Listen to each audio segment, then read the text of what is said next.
بسم اللہ الرحمن الرحیم۔ السلام علیکم دوستو، دنیا بھر کی خبروں میں آج آپ سنیں گے، لیکن اس سے پہلے اگر ہو سکے تو لائک اور سبسکرائب کا بٹن ضرور دبا لیں۔ شکریہ۔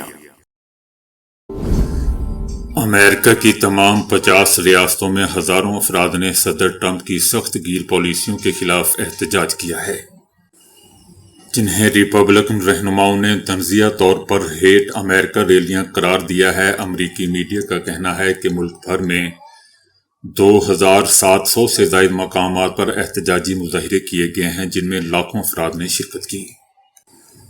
نیو یارک، واشنگٹن، شکاگو اور لاس اینجلس میں تمام بڑے شہروں میں عوام سڑکوں پر نکل آئے۔ مظاہرین کا کہنا تھا کہ صدر ٹرمپ کے دوبارہ اقتدار میں آنے کے بعد میڈیا پر دباؤ، سیاسی مخالفین کے خلاف مقدمات اور امیگریشن کے سخت اقدامات بڑھ چکے ہیں۔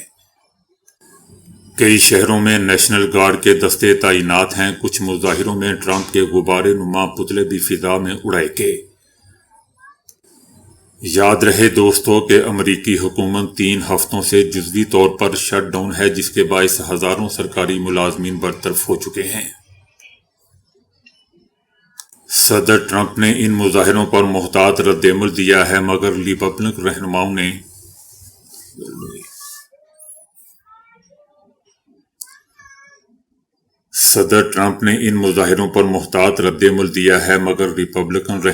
مظاہرین کو ڈیموکریٹک تخریب کار ونگ قرار دیا۔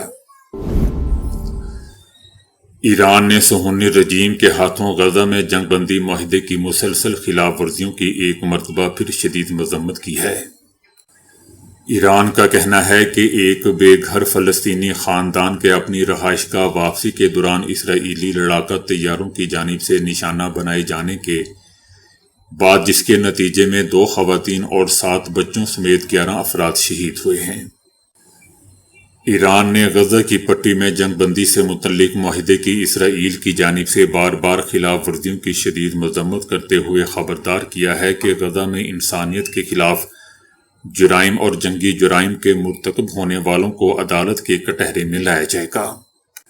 ایران کا کہنا ہے کہ قابض اور شفاق صہیونی رجیم نے رفح کراسنگ کو دوبارہ کھولنے پر مبنی اپنے وعدے کو پورا کرنے سے بھی انکار کر دیا ہے۔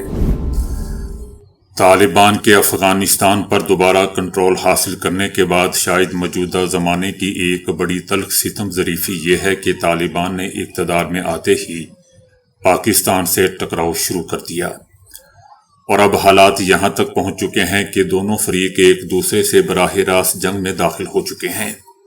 یہ مسئلہ اس لیے اہم ہے کیونکہ پاکستان کو طالبان کا گاڈ فادر سمجھا جاتا ہے، اور طالبان کے دوبارہ اقتدار میں آنے تک اس گروپ کی حمایت کرنے والی اہم ریاست پاکستان ہی تھی۔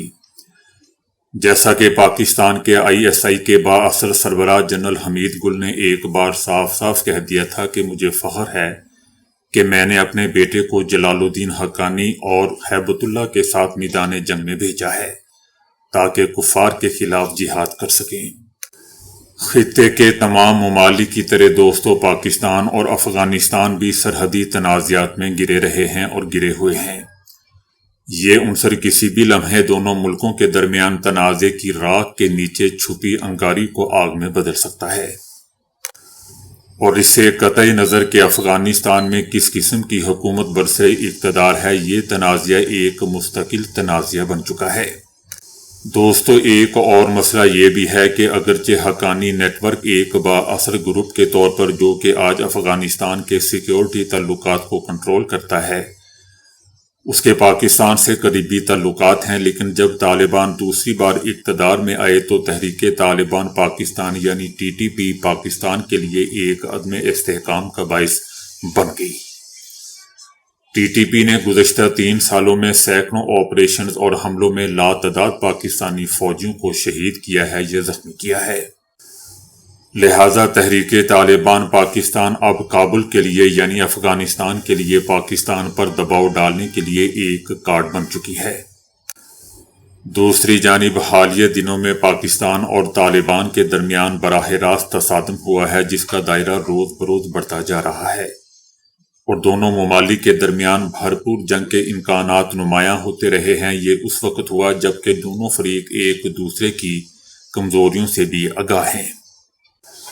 مثال کے طور پر طالبان جانتے ہیں دوستوں کہ پاکستان کے پاس ایٹم طاقت ہونے کے ناطے وہ پاکستان کا براہ راست مقابلہ کرنے کی صلاحیت نہیں رکھتے، لیکن وہ تخریب کرانہ کارروائیوں اور گھریلا جنگ میں پاکستان کے لیے کافی پریشانیاں پیدا کر رہے ہیں۔ دوستو، سب سے پہلے طالبان اپنی وجودی نوعیت کی وجہ سے ہمیشہ اپنے پڑوسیوں کے لیے خطرہ تصور کیے جاتے رہے ہیں، اور بہت سے تجزیہ کاروں کا کہنا ہے کہ انہیں ایران کی قومی سلامتی کے لیے بھی ترجیحی خطرہ سمجھا جاتا ہے۔ اسی طرح گزشتہ 3 سالوں کے دوران متعدد سرحدی اور سیکیورٹی چیلنجز اور حلمت میں پانی کے حقوق سے متعلق مسائل ان مسائل میں دوستو شامل ہیں جنہوں نے افغانستان پر حکمرانی کرنے والے اس شدت پسند گروپ کے ساتھ ایران کو انگیج کر رکھا ہے۔ اس لیے پاکستان کا طالبان کے ساتھ محاذ علیہ اور طالبان کا کمزور ہونا نہ صرف افغانستان کے عوام بلکہ ایران کے لیے بھی ایک اہم فائدہ سمجھا جاتا ہے۔ دوسری طرف دونوں ممالک کے درمیان معاملے کو ایک اور زاویے کے طور بھی دیکھا جا سکتا ہے کہ صدر ٹرمپ کی طرف سے افغانستان میں بگرام اڈہ واپس لینے کی بات کے بعد پاکستان نے اب ایک امریکی پروکسی کے طور پر طالبان پر دباؤ ڈالا ہے کہ وہ امریکہ اور پاکستان کی طرف سے مطلوبہ سیکیورٹی اور جغرافیائی سیاسی مراعات فراہم کرے۔ بہرحال دوستو، اس کا مختصر خلاصہ یہ ہے کہ پاکستان اور طالبان کے درمیان یہ کشمکش اب اتنی آسانی سے ختم نہیں ہونے والی، اور مستقبل میں ایران کے مشرقی ہمسایہ ممالک کے درمیان پس پردہ معاہدوں کی صورت میں یا کھلے عام اعلانات کے باوجود سیاسی اور فوجی کھینچا تانی جاری رہے گی۔ اور ویسے بھی ہم سب جانتے ہیں کہ افغانی لڑنے کے عادی ہیں اور ہمیشہ سے لڑتے آئے ہیں، یہی ان کی خوراک ہے اور آگے بھی وہ لڑتے رہیں گے، چاہے کچھ بہانہ ان کو ملے یا نہ ملے، بس انہوں نے لڑنا ہے اور وہ لڑتے رہیں گے۔ وجہ کسی کو نہیں پتا کہ وہ کیوں لڑ رہے ہیں اور کیوں لڑتے آئے ہیں، بس ان کی خوراک ہے، اس کے بغیر وہ زندہ نہیں رہ سکتے۔ روس میں ایک پرانے اتحادی اور امریکہ کے بڑھتے دباؤ کے درمیان پھنسے انڈیا کی توانائی کی پالیسی ایک نازک توازن کا عمل بن چکی ہے۔ گزشتہ سال دنیا بھر میں سب سے زیادہ تیل درآمد کرنے والے تیسرے ملک انڈیا نے روسی خام تیل کی 52.7 ارب ڈالر کی خریداری کی تھی، جو اس کے تیل کے بل کا 37% ہے، اور اس کے بعد عراق، سعودی عربیہ، متحدہ عرب امارات، نائجیریا اور امریکہ کا نمبر آتا ہے۔ 2021-2022 میں انڈیا کو خام تیل فراہم کرنے والے 10 ممالک میں روس، عراق، سعودی عربیہ، متحدہ عرب امارات، امریکہ، برازیل، کویت، میکسیکو، نائجیریا اور عمان شامل تھے۔ باقی 31 ممالک نے چھوٹے معاہدے کیے جو عالمی قیمتوں کے ساتھ چلتے ہیں۔ اگرچہ دوستو عام تاثر یہی ہے کہ انڈیا صرف روسی تیل پر انحصار کرتا ہے، لیکن وہ امریکہ سے بھی کافی مقدار میں تیل خریدتا ہے۔ 2024 میں انڈیا نے 7.7 ارب ڈالر کی امریکی پیٹرولیم مصنوعات خریدی، جس میں 4.8 ارب ڈالر کا خام تیل بھی شامل تھا، لیکن پھر بھی امریکہ کے ساتھ 3.2 ارب ڈالر کا پیٹرولیم تجارتی خسارہ ہے۔ بھارت نے ایران اور وینزویلا سے خریدنا مرحلہ وار ختم کر دیا ہے، ان کی جگہ زیادہ تر عراق، سعودی عربیہ اور متحدہ عرب امارات جیسے روایتی سپلائز اب شامل ہو چکے ہیں۔ ایران اور وینزویلا سے بھارت نے خریدنا بند کر دیا ہے۔ چونکہ ان دونوں ممالک کو شدید پابندیوں کا سامنا کرنا پڑتا ہے، اس لیے انڈیا کے لیے ان سے تیل کی درآمد جاری رکھنا مشکل ہے۔ روسی تیل کی خریداری سے حاصل ہونے والی بچت انڈیا کے 900 ارب ڈالر کے درآمدی بل کے 1% سے بھی کم ہے، لیکن اس کے باوجود انڈیا اپنے اس اقدام سے 9 ارب ڈالر کی بچت کرنے میں کامیاب ہو رہا ہے۔ اگر انڈیا دوستو روس سے تیل کی خریداری روک دے تو عالمی سطح پر تیل کی قیمتیں بڑھ سکتی ہیں، جس سے ہونے والی بچت ختم ہو سکتی ہے اور درآمدی اخراجات میں مزید اضافہ ہو سکتا ہے، نہ صرف انڈیا بلکہ پوری دنیا کے لیے۔ ایران نے کہا ہے کہ اس کے ایٹمی پروگرام سے متعلق دنیا سے کیے جانے والے 10 سالہ معاہدے کا وقت پورا ہو چکا ہے۔ 2015 کے ایٹمی معاہدے کی تمام شقیں ہفتے کے روز ختم ہو چکی ہیں اور اب ایران اس معاہدے کا پابند نہیں ہے، تاہم ایران سفارتکاری کے لیے پرعزم ہے۔ یاد رہے دوستوں کہ 2015 میں مشترکہ جامع پلان آف ایکشن معاہدے میں ایران، امریکہ، برطانیہ، فرانس، جرمنی اور روس اور چائنا شامل تھے۔ اس 10 سالہ معاہدے کے تحت ایران اپنے جوہری پروگرام کو محدود کرنے پر رضامند ہو گیا تھا، جبکہ ایران پر عائد بین الاقوامی اقتصادی پابندیاں ختم کر دی گئی تھیں۔ بعد میں امریکی صدر نے اپنے پچھلے دور میں 2018 میں اس معاہدے سے نکلنے کا اعلان کر دیا تھا۔ افغانستان میں برسر اقتدار طالبان رجیم نے دوستوں ملک کے دوسرے بڑے T V channel Shamshad news کی نشریات بند کر دی۔ افغان طالبان نے گزشتہ روز اچانک ملک بھر میں شمشاد نیوز کی ٹی وی اور ریڈیو سروسز بند کر دیں۔ اس کے علاوہ شمشاد نیوز کے سوشل میڈیا اکاؤنٹس کو بھی بند کر دیا گیا ہے۔ افغان جرنلسٹ سینٹر نے باخبر ذرائع سے دعویٰ کیا ہے کہ طالبان نے پاکستان سے جھڑپوں پر پاکستان مخالف پروپیگنڈا اور کوریج نہ کرنے پر حکومت کا موقف نہ پہنچانے کا بھی الزام لگایا ہے۔ مشرق وسطیٰ کے لیے امریکی ایلچی نے انکشاف کیا ہے کہ اسرائیل کے قطر پر حملے کے بعد امریکی صدر ٹرمپ کو محسوس ہوا کہ اسرائیل اب امریکی اثر سے نکلتا جا رہا ہے۔ ان کا کہنا تھا کہ صدر ٹرمپ کو اسرائیل کے قطر میں حماس کے مبینہ ٹھکانے پر حملے کے منصوبے کا علم نہیں تھا۔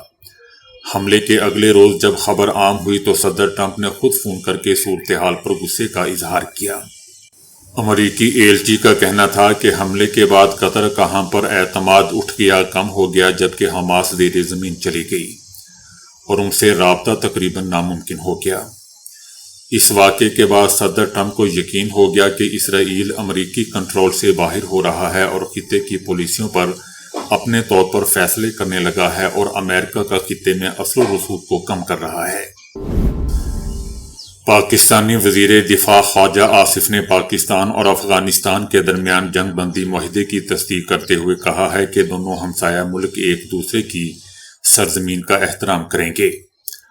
پاکستان اور افغانستان جنگ بندی پر راضی ہو چکے ہیں۔ اس جنگ بندی کا فیصلہ دوحہ میں ہونے والے مذاکرات کے دوران ہوا۔ پاکستان اور افغانستان کے درمیان جنگ بندی پر اتفاق دوستوں قطر اور ترکیہ کی ثالثی میں ہوا۔ ویسے دوستوں قطر کی تو حیرت کی بات ہے کہ یہ ہر کسی کا ثالثی کا کردار ادا کرتا ہے، بعد میں جس کا یہ کردار ادا کر رہا ہوتا ہے وہی ملک اس پہ حملہ بھی کر دیتا ہے۔ اب دیکھتے ہیں پاکستان اور افغانستان اس کے ساتھ کیا سلوک کرتے ہیں۔ لڑائی چھڑوانے والا دوستوں جیسا کہ ہم جانتے ہیں کہ ہمیشہ درمیان میں رگڑا جاتا ہے۔ حسب توقع حسب معمول ہمیشہ کی طرح دوستوں پاکستان میں سموگ کا سیزن پہنچ چکا ہے۔ سموگ کے باعث لاہور میں شہریوں کو غیر ضروری طور پر گھروں سے باہر نہ جانے کی ہدایت کر دی گئی ہے۔ دوستو حکومت کی ایسی ہدایات یا تو سموگ کے سیزن میں یا عمران خان کے احتجاج کے سیزن میں سامنے آتی ہے۔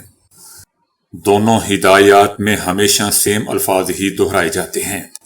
بہرحال حکومت کا کہنا ہے کہ صبح کم درجہ حرارت کے باعث آلودہ ذرات زیادہ دیر فضا میں معلق رہیں گے۔ زیادہ فضائی آلودگی کی زد میں آنے والے علاقوں میں اینٹی سموگ گنز کا استعمال کیا جائے گا۔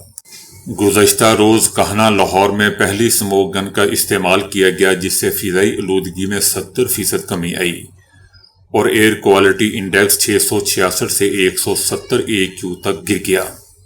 تو دوستو ابھی کے لیے اتنا ہی۔ ویڈیو کو لائک اور شیئر کرنے کا بہت بہت شکریہ۔